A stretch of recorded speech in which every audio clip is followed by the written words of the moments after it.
নবী জন্ম নিলেন যেদিনে সেদিন ছিল সোমবার। নবী যেদিন মদিনায় হিজরত করলেন মক্কা থেকে সেদিন ছিল সোমবার। নবী যেদিন মদিনায় পৌঁছে গেলেন সেদিন ছিল সোমবার। কটা সোমবার হলো? তিনটে, চারটে। আর কটা সোমবারের কথা বলবো বলেছিলাম? পাঁচটা। আর একটা সোমবার বাকি আছে, মুখস্থ করে নেন। ও কলিজার টুকরারা, কিতাবে লেখা বিশ্বনবী যেদিন ইন্তেকাল করেছিলেন পরিষ্কার কিতাবে লেখা সেদিনটাও ছিল সোমবার। আপনারা গজলের মাধ্যমে শুনেছেন, আজ এই দিনেতে রাসূল এলো আর এই দিনে বিদায় নিল। আজ দুঃখ নেব না খুশি নেব, খোদা গো তুমি দাও না বলে। পাঁচটা সোমবারে মুসলমান মুখস্থ করে লান। ইবলিসের চার জায়গায় কান্না, সবে কেঁদেছে দু জায়গায়। ক জায়গায় কেঁদেছে? জায়গায়, এখনো দু জায়গায় বাকি। কিতাবে লেখা বিশ্ব নবীর আগমন হলো। আর তামাম পৃথিবীর জমিনে যত চেয়ারওয়ালা ছিল, যত আসনওয়ালা ছিল, যত কুরসিওয়ালা ছিল, কিতাবে লেখা সবার আসনগুলো উল্টে উল্টে জমিনে পড়ছে। আর যত মূর্তি ছিল কিতাবে পাওয়া গেছে বিড়ালের মতো, বিড়ালের মতো মেউ মেউ শব্দ করে সবাই আপনি আপনি মূর্তিগুলো ভেঙে পড়তেছিল। এই দৃশ্য দেখে মুহূর্তের মধ্যে তামাম পৃথিবীর জমিন ঘুরে আবু কুবাইসের ডালে বসে চিল্লে চিল্লে কাঁদে, ঘুরে ডুগরে কাঁদে। ইবলিসের চামটারা, ইবলিসের চেলারা, ওরা সবাই কোথাও খুঁজে না পেয়ে মক্কার আবু কুবাইসের ডালে দেখে আমাদের হুজুর বিরাট কান্না কাঁদছে। ওরা সবাই বলে, হুজুর আপনারে খুঁজে পাইনি, আসন তো সব ছড়িয়ে গেছে, কি ব্যাপার হয়েছে? চেয়ার টিয়া সব উল্টে যাচ্ছে। কারণ হলো দুজানের বাদশার আগমন। পৃথিবীর এক নাম্বার আসনের নাম বিশ্ব নবী হাবিবুল্লাহ, পৃথিবীর এক নাম্বার জ্ঞানীর নাম বিশ্ব নবী হাবিবুল্লাহ, পৃথিবীর এক নাম্বার মহামানবের নাম বিশ্ব নবী হাবিবুল্লাহ। ইন্নামা বুইসতু মুআল্লিমান, পৃথিবীর এক নাম্বার শিক্ষকের নাম বিশ্ব নবী হাবিবুল্লাহ। ইবলিস কাঁদে রে, কেন কাঁদি? শুনতে চাও, জানতে চাও? বলে বলছে দেখতে পাও না দু জাহানের বাদশা আমেনার কোলে পৌঁছে গেছে। দরজায় জিবরিল দাঁড়িয়ে প্রহরী আর পাহারাদার। আর জেনা চলবে না, আর ব্যভিচারী চলবে না, আর মার্ডার চলবে না, আর সুদ চলবে না। আমার কপালে আগুন লেগেছে, আমার কোমর ভেঙে গেল, আমার হাত পা ভেঙে গেল, লাইন বিরাট খারাপ। চামটারা বলল, হুজুর কাঁদবেন না, আমরা 100 জেনা করাতাম, এখন তো 2টো জেনা করাবো। 100 মদ খাওয়াতাম, এখন তো 1টা মদ খাওয়াবো। আমরা এমনি করে পরে মার্ডার করাতাম 100, একটা তো মার্ডার করাবো। সুদ খাওয়াতাম 100, একটা তো সুদ খাওয়াবো। ইবলিস একটা স্বস্তির নিঃশ্বাস ফেলে জানিয়ে দিলেন, চালিয়ে যা, আমার অবস্থা ভালো না। ও কলিজার টুকরারা, বেঈমান আবার সুরাত ধরে, সুরাত ধরতে পারে না। পারে? সেই জেনা ব্যভিচারী আগে অনেক কম ছিল, মায়েরা পর্দায় ছিল, মদ গ্রাম কি গ্রাম ছিল না, কিন্তু এখন আস্তে আস্তে বাড়ছে না বাড়ে না? সেই যুগ আসছে, সেই যুগ। জেনা কিচ্ছু না, মদ কিচ্ছু না, রাস্তায় বসে খাচ্ছে, মুসলমানের ঘরে জন্ম, জেনা আম হয়ে যাচ্ছে আস্তে আস্তে। কথা ঠিক না? একটু বোঝার চেষ্টা করুন। ইবলিস এখন বিরাট খুশি, আল্লাহ রাসূল পর্দা নিয়েছে, উম্মতের জাহান্নামের টিকিট দেবে বলেছে। আল্লাহর সঙ্গে বেঈমান চ্যালেঞ্জ করেছে, আপনি আমার জাতের জন্য কাফের ঘোষণা দিলেন, আবা ওয়াস্তাগবারা ওয়া কানা মিনাল কাফিরিন, আমি জাহান্নামে যাব আর এদের জাহান্নামে নিয়ে যাব। আল্লাহ বললেন, একটা কথা শোন, আমি রহমানুর রহিম তুই জানিস, আমি পরিষ্কার করে দিলাম আমার এই বান্দাগুলো তুই নামাজ পড়তে দিবি না, রোজা করতে দিবি না, মদ খাওয়াবি, গাঁজা খাওয়াবি, পাল্টা করাবি। 12টা বেজে গেল, শরীর থেকে ধোঁয়া উঠতে লাগলো। ফেরেশতারা দেখে ভয়ে সন্তুষ্ট হয়ে গেল। লানতের পরে ইবলিস বিরাট কান্না কাঁদতেছিল, আল্লাহ গো একটুখানি আপনার হুকুম একবার খেলাপ করেছি, এছাড়া আসমানে লক্ষ লক্ষ লক্ষ লক্ষ বছর ইবাদত করেছি, কোন আসমানে আমি সেজদা দেইনি এমন আসমান নাই। 7 আসমানে লক্ষ লক্ষ বছর ধরে ইবাদত করেছি, একটুখানির জন্য আপনি আমার নিজে মুখে কাফের ঘোষণা দিলেন।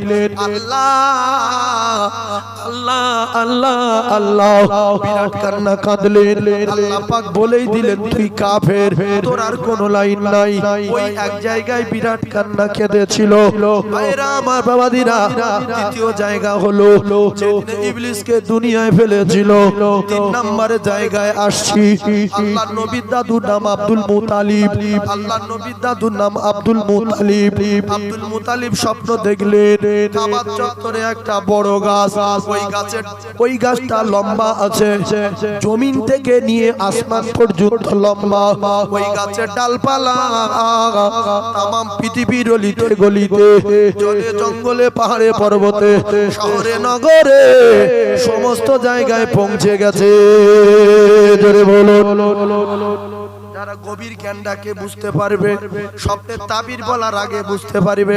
ভাইরা আমার বাবাদিরা, তারপরে আব্দুল মুতালিব জানেন আমি ওই গাছটা দেখলাম আসমান পর্যন্ত লম্বা, গাছের ডালপালা পৃথিবীর অলিতে গলিতে তামাম পৃথিবীর জমিনে পৌঁছে গেছে বড় গাছের ডাল। কিন্তু আমি লক্ষ্য করে দেখতে পাই গাছের গায়ে, গাছের ডালে, গাছের পাতায় সব লাইট বাঁধা আছে। একবার জোরে বলুন সুবহানাল্লাহ। শুধু তাই না, আব্দুল মুতালিব জানিয়ে দিলেন আমি লক্ষ্য করে দেখছি বিরাট মোটা গাছ, কিন্তু মক্কার কিছু লোকজন এসে ওই গাছটা কাটতে শুরু করে দিল। কাটতে কাটতে অর্ধেক কাটা হয়েছে, আর অর্ধেক কাটার পরে গাছটা ফেটে একদিকে উঠে গেছে, কিন্তু গাছটা পড়েনি। গাছটা পড়েনি। ভাইরা আমার বাবাদিরা, গাছটা যখন না পড়েছে, আব্দুল মুতালিব জানিয়ে দিলেন এই গাছের ভিতর থেকে একটা যুবক ছেলে বেরিয়ে আসছিল। মক্কার কিছু লোকজন তো ওই যুবকটার মারতে যাচ্ছিল। আমি আব্দুল মুতালিব দৌড়ে গিয়ে আটকাতে গিয়ে, আমি যখন দৌড়ে আটকাতে গেলাম, সাথে সাথে আমার ঘুমটা ভেঙে গেল, সকাল হয়ে গেল। আব্দুল মুতালিব গণকদের কাছে গেলেন স্বপ্নের তাবির করার জন্য। তখন জেনা আম ছিল, তখন জেনা আম ছিল, মদ আম ছিল, মারার কোনো ব্যাপার নাই। মেয়ে ছেলে বেটা ছেলে সব সমান ছিল। কোনটা হালাল কোনটা হারাম কোনো কথা ছিল না। তখন মেয়ে ছেলে বাজারে বিক্রি হতো। বাপের যখন টাকা শর্ট পড়তো, একটা মেয়ে বাজারে বিক্রি করে দিত। খুব ফর্সা, দেখতে ভালো, 150 টাকা দে। মুদো রং 90 টাকা দে, লে চলে যা, যা খুশি তা কর। মাটি কাটা, হাল চষা, আর পাহাড়ের ছাগল চড়া, আর যাই কর, নিজে ব্যবহার করবি, কোনো অসুবিধা নাই। বাঁধি পুরাতন হয়ে গেল, 100 টাকা দিয়ে কিনেছিলাম, 4 বছর ব্যবহার করেছি, 35 টাকা বিক্রি করছি। কি যুগ বুঝতে পারছি ভাইরা আমার বাবাদিরা। সেই যুগে আব্দুল মুতালিব স্বপ্নের তাবির করতে গেলেন কাবার চত্বরে। ও গণকের কাছে গেলেন, যারা স্বপ্নের তাবির করে তাদের কাছে গেলেন, গিয়ে বলছে কাবার চত্বরে মোটা গাছ, ওই গাছটা লম্বা আসমান পর্যন্ত, তাবির করেন। 10টা বাপের 10টা বেটার বাপ, মক্কার মানুষ ভয় পেতে কাবার দায়িত্ব রয়েছে। ভাইরা আমার বাবাদিরা, আব্দুল মুতালিব বলেন কাবার চত্বরে মোটা গাছ, গাছটা আসমান পর্যন্ত লম্বা, স্বপ্নের তাবির করো। আব্দুল মুতালিব যখন এই কথা বললেন, স্বপ্নের তাবির করছেন গণকে, উনি গুনিয়ে বললেন এই কাবার চত্বরে মোটা গাছ মানে তোমার বংশে একজন মহামানব জন্মগ্রহণ করবে, আর আসমান পর্যন্ত লম্বা। বলে হ্যাঁ। বলছে আসমানের মালিকের সঙ্গে তার বিরাট হাত থাকবে। জোরে বলো। আমার নবীর আসমানের মালিকের সঙ্গে হাত ছিল না? ছিল না? বিরাট হাত না? তা বলছে ঠিক আছে। তারপরে গাছের ডালগুলো পৃথিবীর অলিতে গলিতে পৌঁছে গেছে। বলছে সে এত বড় মহামানব হবে কোনো পাড়ার না, কোনো গ্রামের না, কোনো শহরের না, কোনো নগরের না, কোনো জেলার না, একজন মাত্র তামাম পৃথিবীর মহামানব হবে। সেই মহামানবের হাত থাকবে, সেই মহামানবের যে কলেমার বাণী প্রচার করবে, সেই মহামানবের কলেমার বাণী তামাম পৃথিবীর অলিতে গলিতে, জলে জঙ্গলে, পাহাড়ে পর্বতে, শহরে নগরে এমন কোন জায়গা থাকবে না সেই মহামানবের কলেমার বাণী ডালপালা সেই জায়গায় পৌঁছে যাবে না। জোরে বলুন, আরো জোরে বলুন সুবহানাল্লাহ। বলছে ঠিক আছে। গাছের গায়ে লাইট বাঁধা, গাছের ডালে লাইট বাঁধা, গাছের পাতায় লাইট বাঁধা, যেন হ্যালোজিন মারা পৃথিবীটা আলোয় আলোকিত হয়ে গেছে। আব্দুল মুতালিব বলার পরে ওই সময় গণক গুনিয়ে বলল তার টোটাল বডিতে লাইট বাঁধা থাকবে, তার হাতে লাইট থাকবে, তার মাথায় লাইট থাকবে, তার বডিতে লাইট থাকবে। সে অন্ধকারে গেলে মানুষ বলবে হ্যালোজিন যাচ্ছে। জোরে বলো। নবী সব জায়গায় লাইট কি? হ্যাঁ না বলে না? সাহাবারা বলতেন আমরা যখন রাসূলুল্লাহর সঙ্গে রাতের বেলা কোথাও যেতাম আমাদের মনে হতো আমাদের সঙ্গে হ্যালোজিন যাচ্ছে। স্ত্রী গণেরা বলে আল্লাহ রাসূল যখন ঘরের ভিতরে প্রবেশ করতেন এত জ্যোতি, পূর্ণিমা চাঁদের চেয়ে কত জ্যোতি ভাষায় বলে বোঝানো যাবে না। তবে রাসূলুল্লাহ নূরে তাজাল্লিতে আমরা ঘরের ভিতরে অন্ধকারে এত নূরের তাজাল্লি ছিল, লাইট ছিল শরীরে, আমরা ছোট ছোট জিনিসগুলো রাসূলুল্লাহ জ্যোতিতে খুঁজে পেয়েছি। জোরে বল। বলছে গাছটা কাটছে কেন? গাছটা কাটছে কেন? বলছে ওই মহামানব যখন জন্মগ্রহণ করবে তখন চারিদিকে শত্রু হবে, সবাই মারার চেষ্টা করবে, কেউ আদমরা করে ফেলবে, কেউ আপনার কিনা চেপে ধরবে, কেউ ফাটিয়ে দেবে, কেউ আপনার কিনা ঝাঁঝরা করে দেবে, আদমরা হয়ে যাবে। আতফালি হয়ে গেছে কিন্তু মেরে দিতে পারবে না, গাছটা ফেলে দিতে পারবে না। তাই কিতাবে লেখা রাসূলুল্লাহ কোথাও কোথাও হাফ মার্টার হয়ে গেছে। মক্কা চত্বরে, কাবা চত্বরে বিশ্ব নবীর মাথায় উটের নাড়ি চাপিয়ে দিয়েছে, বিশ্ব নবীর গুহার ভিতরে বন্ধ করেছে, না খাওয়ায় না খাওয়ায় গাছের পাতা খেয়ে খেয়ে বকরির মতো পায়খানা করেছে। তাইফের ময়দানে বিশ্ব নবীকে ঝাঁঝরা করে দিয়েছে, রক্ত রঞ্জিত হয়ে গেছে। উহুদের ময়দানে নবীর দাঁত ভেঙে দিয়েছে, মাথা ফাটিয়ে দিয়েছে, মেরে দিতে পারিনি। গাছ ফেলতে পেরেছে, হাফ কেটেছে, এই তাবিজ। বলছে আচ্ছা কিন্তু যুবক ছেলেটা যখন 12 ছিল ওরা মারতে আসছিল কেন?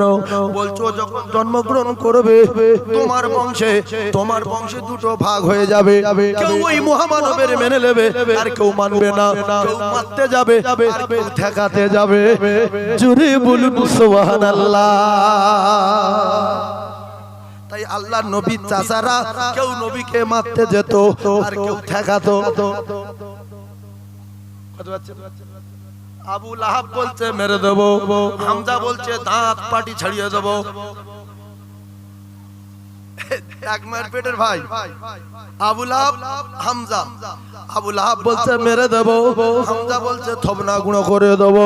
ও কলিজার টুকরারা, যুবকেরা, জওয়ানেরা, তাই আব্দুল মুতালিব বলে ছেলেটা যখন মারতে আসছিল যখন ধরতে গেলাম মারতে দেব না বলে তখন আমার ঘুম ভেঙে গেল।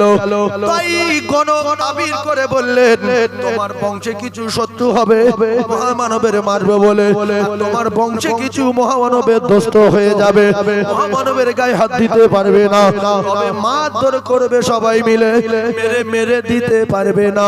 গাছটা বিরাট মোটা, হাফ কেটে ফেলেছে আর হাফ কাটলে গাছ আউট হয়ে যাবে, ওই গাছটা কাটতে পারবে না। মানে পৃথিবীর জমিনে যতদিন ওই মহামানব থাকবে মেরে মেরে দিতে পারবে না। স্বপ্নের তাবিরটা ভালো লাগলো কি? জোরে বলে। এইবারে আসেন সোমবারে 5টা ঘটনা, যারা হাজী সাহেব আছে জানে কি জানে না আল্লাহ ভালো জানে।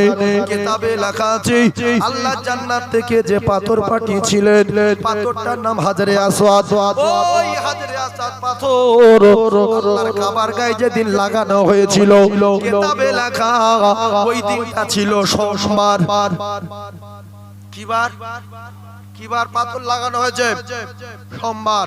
ভাইয়েরা আমার, বাবাদিরা, যদি মিডিয়া গুলো না থাকতো, উল্টো পাল্টা কথা বলে বেরিয়ে যাওয়া যেত, কিয়ামত পর্যন্ত থাকবে, সব জায়গার মানুষ শুনবে। যদি বলে সাইফুল্লাহ সোমবার পাথর লাগানো হয়েছে, কোথায় পেয়েছো? আমার তো কিতাব দেখাতে হবে। ভাইজান আমার, বাবাদিরা, সোমবার দিন জান্নাতের পাথরটা আল্লাহর কাবার গায়ে লাগানো হয়েছিল। বিশ্বনবী হাবিবুল্লাহ যেদিনে আমেনা প্রসব করেছিল, সেই দিনটা ছিল সোমবার।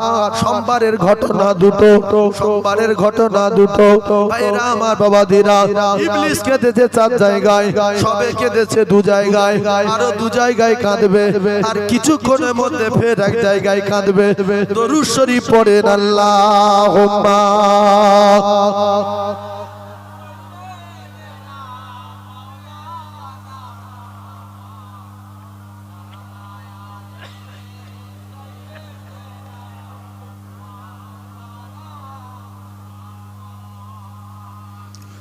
কি বলবো নবীর দুঃখের কথা, বুকে আমার আগুন জ্বলে। কি বলবো নবীর দুঃখের কথা, বুকে আমার আগুন জ্বলে। মাটি গর্বে বাপ হারালেন, শৈশবে মা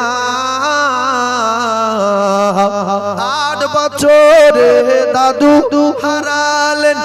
খোদার কি মহিমা দেখলো না, দেখলো না, হায় বাপেরি মুখ কি ব্যথা অন্তরে। কি বলবো নবীর দুঃখের কথা, বুকে আমার আগুন জ্বলে। আল্লাহুম্মা।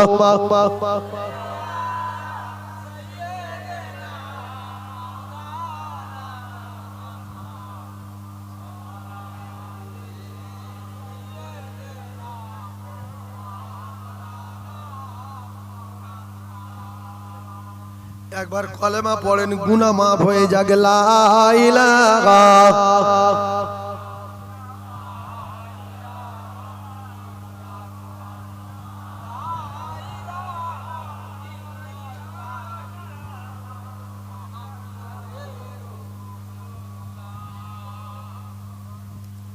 সাল্লাল্লাহু আলাইহি ওয়াসাল্লাম। আমেনা জানিয়ে দিলেন, আমি আমেনা প্রসব করলাম যখন। সেম কিতাবের কথা বলছি। আমার শরীর থেকে একটা লাইট বেরিয়ে আসমানের দিকে উঠে গেল, আর ওই লাইটের এত গতি ছিল, ভালো করে মুখস্থ করে নেন। ওই লাইটের গতিতে আমি আমেনা মক্কায় বসে বসে শাম সিরিয়ার বড় বড় প্রাসাদগুলো আমি আমেনা দেখতে পেয়েছিলাম।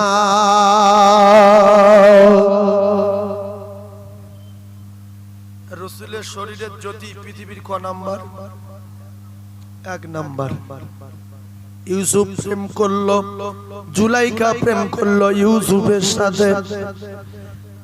গ্রামের মেয়েরা বলছে, তুই একটা রাখালের সঙ্গে প্রেম করলি, তুই একটা মিশরের রানী হয়ে লজ্জায় আর মাথা তুলতে পারে না। প্ল্যান খাটালো, চিন্তা ভাবনা করে কি করা যায়, কি করা যায়। কিতাবে লেখা মিশরে মেয়েদের দাওয়াত করলো, সবাই এক জায়গায় হাজির হয়ে গেল। সুন্দরী সুন্দরী নারীগুলো সবার হাতে একটা করে লেবু, একটা করে চুরি দিল। আমি যখন কাটতে বলবো তোমরা কেটে খাওয়া শুরু করবে। রানীর কথা যে অস্বীকার করবে তার বাপের নাম ভুলে যাবে, বাদশা ফাঁসি দেবে, শুলে চাপাবে, জেলে দেবে। সমস্ত নারী লাইনে বসা। জুলাইখা বললেন ইউসুফের সাজিয়ে দাও। ইউসুফকে সাজিয়ে দেওয়া হলো। লাইনের এক মাথায় ইউসুফকে দাঁড় করানো হলো। জুলাইখা দাঁড়িয়ে রয়েছে। জুলাইখা বলল সবাই আমার দিকে তাকাও। আমি যখন লেবু কাটতে বলবো সঙ্গে সঙ্গে কেটে খাওয়া শুরু করবে। ইউসুফ জুলাইখা এক জায়গায় দাঁড়িয়ে কিতাবে লেখা ইউসুফকে বার করা হলো। জুলাইখা বলল তাকাও আমার দিকে। রেডি হয়ে গেছো? বলল হ্যাঁ। এইবারে ইউসুফকে বললেন তুমি এইবারে হাঁটতে শুরু করো। আর জুলাইখা লেবু কাটতে বললেন। কিতাবে লেখা ওই যে একবার তাকিয়েছি ইউসুফের দিকে, একটাও নারী ঘাড় ঘোরাতে পারেনি। ইউসুফের দিকে তাকিয়ে তাকিয়ে লেবু কোথায় আর আঙুল কোথায় জ্ঞান হারিয়ে ফেলেছে। এ কি সুন্দর পুরুষ, এ কি চেহারা, এ কি জ্যোতি শরীরের, এ কি গঠন। ইউসুফের লেবু কাটা তো দূরের কথা, ইউসুফ আলাইহিস সালাতু ওয়াস সালামের দেখে হাতের আঙুলগুলো কেটে ফেলেছিল। আমার বাবাদিরা জুলাইখা জানিয়ে দিলেন মিশরের নারীরা তোমরা এক মুহূর্ত দেখে যদি নিজের আঙুল কেটে ফেলো, আমি জুলাইখা ওই শিশু ইউসুফকে নিয়ে দীর্ঘদিন নাড়াচাড়া করেছি। আমি ওর খাওয়ান দাওয়ান পরিয়েছি, আমি ওর পোশাক পরিয়েছি। আমি কি করে সহ্য করতে পারি? আমার বলো রাখালের প্রেমে পড়ে গেছে জুলাইখা। হযরতে আয়েশা সিদ্দিকা বলেন যারা ইউসুফের দেখে আঙুল কেটে ফেলেছিল, যদি আমার রাসূলকে চোখে দেখতো কলিজা কেটে ফেলতো, টের পেত না। কিতাবে লেখা আছে আল্লাহর রাসূলকে নিয়ে হযরতে আয়েশা সিদ্দিকা রাদিয়াল্লাহু তাআলা আনহা একদিন গোসল করাচ্ছিলেন। ও ভাবিরা, খালারা, আপনার স্বামী সুস্থ স্বামী যদি বলে সাবিনা, সকিনা, হালিমা, জরিনা আজকে আমার একটু গোসল করিয়ে দাও, ভালো করে সাবান মাখিয়ে দাও। কিছু জাতির কলঙ্ক নারী আছে বলে তুমি একটা বুড়ো লোক, একটা সুস্থ লোক, একটা জল লোক, একটা কুমটো, পুকুরে লাভতে পারো না, আমার গোসল করাতে বলছো। ও ভাবি গো, শিক্ষালান পৃথিবীর এক নাম্বার নারী হযরতে আয়েশা সিদ্দিকা রাদিয়াল্লাহু তাআলা আনহা রাসূলকে গোসল করাচ্ছিলেন। কিতাবে লেখা আল্লাহ রাসূলের গোসলের পানি থেকে রক্ত বেরিয়ে যাচ্ছে। রাসূলুল্লাহ অবাক হয়ে গেলেন, আয়েশা রক্ত আসছে কোথা থেকে, রক্ত আসছে কোথা থেকে? অবশেষে যত পানি ঢালে তত রক্ত বেরিয়ে যায়। রাসূলুল্লাহ উঠে দাঁড়ালেন আর টুলটা তুলে দেখলেন আয়েশার বুড়ো আঙুলের উপরে রাসূলুল্লাহর বসা টুলের পায়া পড়েছে। আল্লাহ রাসূল বলেন, আয়েশা তোমার আঙুল পেটে থেকে রক্ত বেরিয়ে যাচ্ছে, তুমি একবার উহু করলে না, একবার আহা করলে না, আমার একবার উঠতে বললে না। আয়েশা সিদ্দিকা বলেন, ইয়া রাসূলুল্লাহ আপনি তো জাহানের বাদশা, আমি আপনার জীবনের চেয়ে বেশি ভালোবাসি গো। ইয়া রাসূলুল্লাহ আপনার বাসা টুলের পায়া, আমার পায়ের আঙুলের মাথায় পড়ে ফেটে গেছি, রক্ত বেরিয়ে যাচ্ছে, আমি আপনাকে উঠতে বলবো না না না। ইয়া রাসূলুল্লাহ আপনার বাসা টুলের পায়াটা যদি আমি আয়েশা আমার কলিজার উপরে পড়তো আর আমার কলিজা ফেটে চলে যেত, ইয়া রাসূলুল্লাহ আমি আপনারে উঠতে বলতাম না।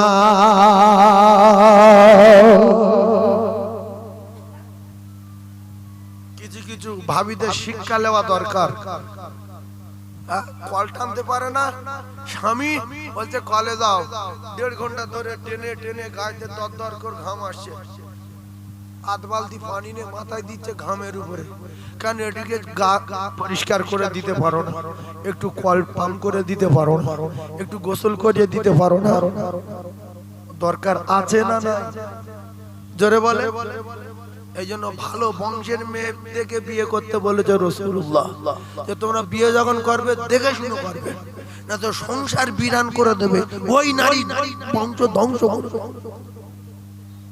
শ্বশুরের জেল খাটাবে, শাশুড়ির জেল খাটাবে, স্বামীর জেল খাটাবে, প্রত্যেক কথা স্বামী তুই তুই করবে। বলবে তুই এত দেরি করে কোথায় গিয়েছিলি, রাত্রি বাজারে কি করছিলি রে? ওই ভাত বাড়া রোজ খেলে। এরম নারী আছে না নাই? স্বামী কষ্ট হলো, বলছে আল্লাহ আমি ভাত খাবো কিন্তু ওর দোজকে দিও, তুমি ওর দোজকে দিও, ওর কবরে যেন আগুন জ্বলে। এই জন্য অধিকাংশ মেয়ে রাসূল বলেছে জাহান্নামী। রাসূল বলেছে অধিকাংশ নারী আমি জাহান্নাম ঘুরতে গিয়ে দেখলাম শুধু ওরাই চেল্লাচ্ছে ষাঁড়ের মতো। কথা বুঝতে পারেন? ষাঁড়ের মতো শুধু জাহান্নামের আগুনে ওরাই চেল্লাচ্ছে। একটার ভিতরে ৯৫টা নারী আলগা হয়ে রয়েছে, বাজার ঘাটে, গ্রামে, শহরে, নগরে। আছে না নাই? একটার ভিতরে ৯৫টা নারী আলগা, আর ফের মেয়েরা বিড়ি খাওয়া ধরে, টানা কলে বিড়ি খাচ্ছে। বিশ্বাস করুন, একটু কলকাতা দিয়ে গিয়ে দেখেন, বিড়ি তো খাচ্ছে, সিগারেট তো খাচ্ছে, কোনো পরোয়া নেই। আমরা গিয়ে বলছি বাবু একটা চা দেন তো, ডান দিকে বিড়ি জ্বালিয়েছে, বাঁ দিকে বিড়ি জ্বালিয়েছে। এত লেখাপড়া শিখেছে, লজ্জা শরম সব উঠে গেছে, শুধু সিগারেট টানছে। আবার চা খাচ্ছি, দেখি আন্ডারপ্যান্ট পরে আসছে মেয়েরা। সব বলা যদি বিশ্বঘাতক, লেখাপড়া শিখে আন্ডারপ্যান্ট পরা ধরে। আজ থেকে 20 বছর আগে কোন নারী দেখেছেন হাফ প্যান্ট পরে বাজারে আসতে? দেখেছেন? কিন্তু এখন আসছে। আল হায়া উশুবাতুম মিনাল ঈমান, লজ্জা শরম ঈমানের অঙ্গ। লেখাপড়া শিখলে নারীদের জ্ঞান হয়, কিন্তু এখন দেখা যাচ্ছে লেখাপড়া শিখে 4 চাকা চালাচ্ছে, 8 চাকা চালাচ্ছে, আর ভালো ভালো ফ্ল্যাটে এসি রুম নিয়ে ঘুরছে, আর যখন বাইরে বার হচ্ছে আন্ডারপ্যান্ট পরে। এই কথা ঠিক বলছি না ভুল বলছি? হ্যাঁ, লেখাপড়া শিখে আন্ডারপ্যান্ট পরা ধরে। একটা বেটা ছেলে, লজ্জা, জাতির লজ্জা। আপনাদের ভিতরে যত মানুষ বসে রয়েছে আমরা, যদি কারুর বলা হয় যে তুই আন্ডারপ্যান্ট পরে, শুধু আন্ডার পরে আর এক্সারসাইজ গেঞ্জি গায়ে দে, ঘরে বুকুতে ঘুরে আয়, বলবে না আমি যাব না। বেটা ছেলে যাবে, কিন্তু আপনি এখন হেঁটে যান, ওই একটুখানি ভোজন ওই দিকে যান, হাজার হাজার শুধু আন্ডারপ্যান্ট পরে ঘুরছে। আসে না নাই? ভাইরা আমার, বাবাদিরা, যুবকেরা, জনেরা, ভালো করে বোঝার চেষ্টা করুন। হযরতে মা আমেনা জানিয়ে দিলেন, সন্তান যখন আমার পেটে, আমি আমেনা গায়বী আওয়াজ শুনতে পাই। শুধু একটা আওয়াজ, আমেনা বাচ্চা প্রসব করার সঙ্গে সঙ্গে নাম রাখতে হবে মোহাম্মদ, নাম রাখতে হবে মোহাম্মদ, নাম রাখতে হবে মোহাম্মদ। কারণ আসমানে লেখা মোহাম্মদ, জান্নাতের গায়ে লেখা মোহাম্মদ, জান্নাতের দরজায় লেখা মোহাম্মদ, জান্নাতের গাছের গায়ে মোহাম্মদ, জান্নাতের পাতার গায়ে মোহাম্মদ, আল্লাহর আরশে আযীমের গায়ে লেখা মোহাম্মদ। এই নাম চেঞ্জ করা যাবে না। আমেনা বলেন, আমি প্রসব করার পরে অটোমেটিক নাম রেখে দিলাম মোহাম্মদ। জোরে বলো, আরো জোরে বলুন সুবহানাল্লাহ। রাসূলুল্লাহ নাম রাখলেন প্রথমে আমার আল্লাহ, তুমি আসার পরে নাম রাখলেন মা। কিন্তু দাদু মানে না, আমার ছেলে মারা গেছে আর আমার বৌমা অটোমেটিক নাম রেখে দিয়েছে। আমি এলাকার লোক ডাকবো, খাওয়া দাওয়া দেবো, জ্ঞানী মানুষদের ডাকবো, পাদ্রীদের ডাকবো, তওরাতওয়ালাদের ডাকবো, ইনজিলওয়ালাদের ডাকবো, জবুরওয়ালাদের ডাকবো। সবাইকে ডেকে এক জায়গায় করে আব্দুল মুতালিব ঘোষণা দিয়ে দিলেন, আমার নাতির নাম রাখতে হবে। আমার ছোট বেটার কলিজার টুকরা সন্তান হয়েছে, আমার ছোট বেটাটা দুনিয়ার জমিনে নাই, মারা গেছে। তোমরা একটা ভালো নাম, মহামানবের নাম দেখে নাম রাখো। দেখা যাচ্ছে তৌরাতে লেখা মোহাম্মদ, এছাড়া মহামানব আর পৃথিবী কেউ হতে পারে না। জবুরে লেখা মোহাম্মদ, এই ছাড়া আর কারো নাম নাই। পৃথিবীর এক নাম্বার মহামানবের নাম, তৌরাতে লেখা, জবুরে লেখা, ইনজিলে লেখা মুহাম্মদ। সবাই বললেন একমত হয়ে, ও আব্দুল মুতালিব, আব্দুল্লাহর আব্বা। এখন মুহাম্মদের একটাই নাম দেখা যাচ্ছে, এই ছাড়া আসমান জমিনের ভিতরে মুহাম্মদ বলে কোনো বড় নাম আর লেখা নাই। কি নাম সেটা? বলছে মুহাম্মদ, মুহাম্মদ, মুহাম্মদ। আব্দুল মুতালিব বললেন, সবার একমত বলে হ্যাঁ। আল্লাহ আব্দুল মুতালিবের ইঞ্জিন ধরে পাক দিচ্ছে, মুহাম্মদ বল, মুহাম্মদ বল। আল্লাহর কুদরত বোঝা বড় দায়। আব্দুল মুতালিব বললেন, ঠিক আছে, আমার নাতির নাম রাখলাম মুহাম্মদ।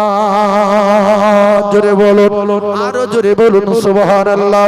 ও মুসলমানেরা, ও যুবকেরা, জওয়ানেরা, আল্লাহ নবী দিন দুনিয়ার বাদশাহ, আকায়ে নামদার, তাজদারে মদিনা যেদিনে জন্ম নিলেন সেই দিনটা ছিল সোমবার। বিশ্ব নবী হাবিবুল্লাহ আকায়ে নামদার, তাজদারে মদিনা যেদিনে মদিনায় হিজরত করেছিলেন সেই দিনটা ছিল সোমবার। প্রথম হিজরত মক্কা থেকে মদিনায় মুখস্থ করেলেন সেই দিনটা ছিল সোমবার। বিশ্ব নবী হাবিবুল্লাহ যখন মক্কায় পৌঁছে গেলেন, সেই মদিনায় পৌঁছে গেলেন, সেই দিনটা ছিল সোমবার। কটা সোমবার হলো বলেন? ওয়াজ শোনেন না? আমার কি কষ্ট হচ্ছে ওয়াজ করতে, আল্লাহ ছাড়া কেউ জানে না। আজ 3 রাত রাতের বেলা বিছনায় শুতে পারিনি, ঘুমতে পারিনি। কালকে রাতে জলসা ছিল জয়নগরে, ওই রাতে সেখান থেকে বেরিয়ে সিঙ্গুরে জলসা করেছি বেলা 12টার থেকে 2:30টা।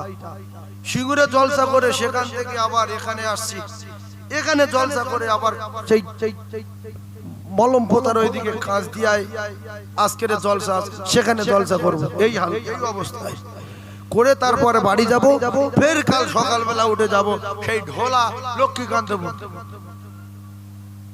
বলছি বাবু শরীর খারাপ, বলছে সব বুঝি। কখন আসছেন বলেন? টাইম রাত 10টায়।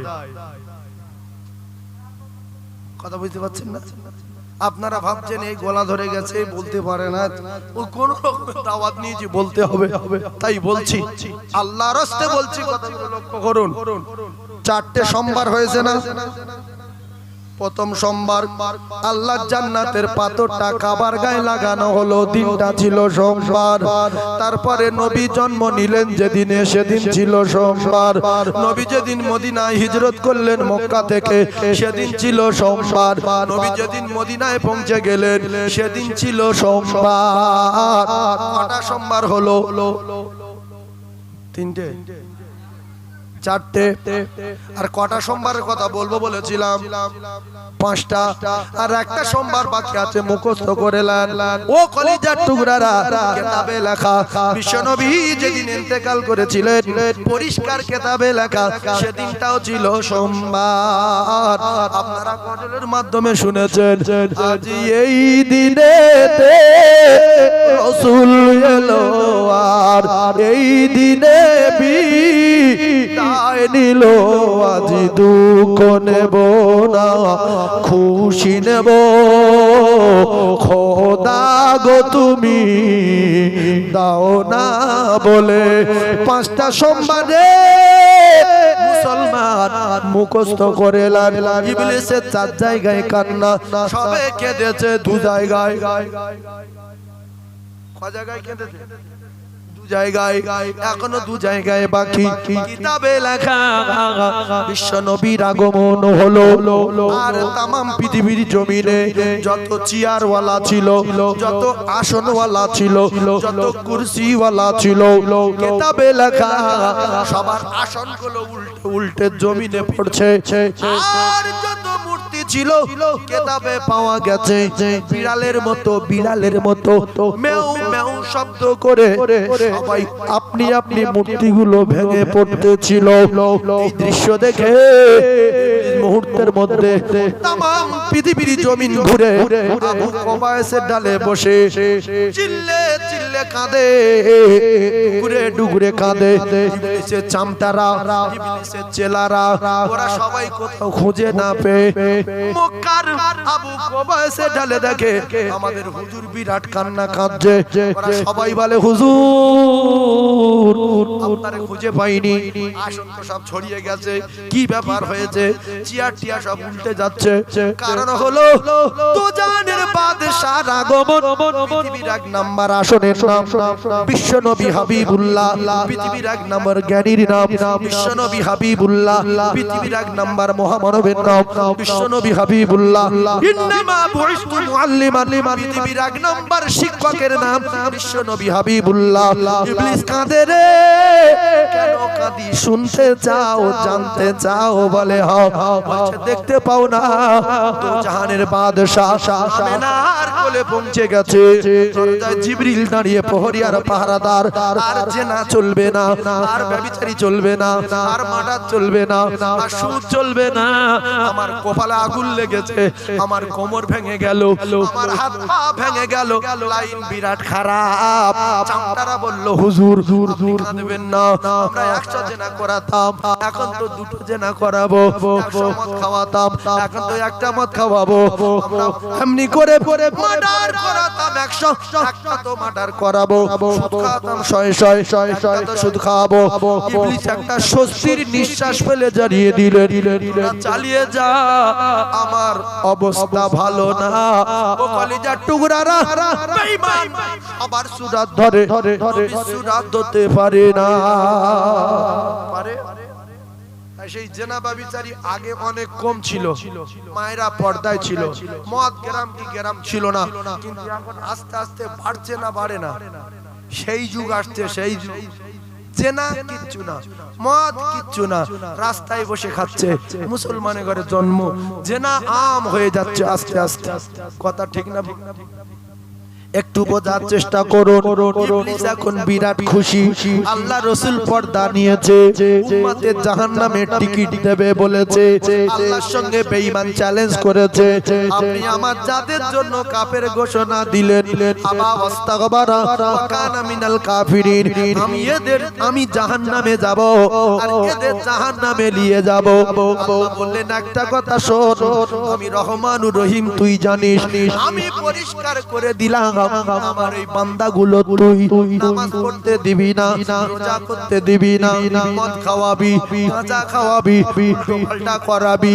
ও যদি ওর ভুল বুঝতে পেরে আমি আল্লাহ আমার উপরে ভরসা রেখে একবার আমার বাড়ি এসে আর তোর নামে দোষ দেয় যে আল্লাহ আমি করিনি, আমি যা করেছি আপনি দেখেছেন কিন্তু ওগুলো আমি করিনি, এই বেঈমানে করিয়েছেন। মদ আমি খেতাম না, এই বেঈমানে খাইয়েছে। ব্যভিচারী আমি করতাম না, এই বেঈমানে করিয়েছে। সুদ আমি খেতাম না, এই বেঈমানে খাইয়েছে। আল্লাহ কথা দিলাম আর কখনো করব না। বেঈমান তুই শুনেলে, আমার বান্দা যদি শেষ নিঃশ্বাসের আগে একবার আমার কাছে